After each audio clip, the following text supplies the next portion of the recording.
క్షేత్ర దర్శనము ఒక గొప్ప ఆర్తికి పరిహారంగా చెప్తారు. సాధారణంగా లోకంలో అందరూ ఏం కోరుకుంటారు? అష్టాదశ శక్తిపీఠాలు చూడాలండి, అలాగే ద్వాదశ జ్యోతిర్లింగాలు చూడాలండి అని కోరుకుంటారు. 12 జ్యోతిర్లింగములు ఉన్నాయి కదా మనకి. సౌరాష్ట్రే సోమనాథంచ శ్రీశైలి మల్లికార్జునం ఆ స్తోత్రాలు కూడా ఉన్నాయి.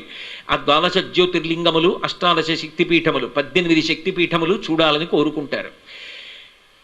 ఏ కారణము చేతనైనా ఆరోగ్యము సహకరించకో, సంకల్పం చేసే సమయానికి వెళ్ళగలిగినటువంటి అవకాశము కొరబడియో, అది పూర్తి చెయ్యలేకపోతే అష్టాదశ శక్తి పీఠములను, ద్వాదశ జ్యోతిర్లింగములను వీడు దర్శనము చేశాడు అన్న ఫలితాన్ని పొందాలి అంటే ఘంటసాల క్షేత్రమునకు వెళ్ళి దర్శనం చేసుకుని వస్తే చాలు.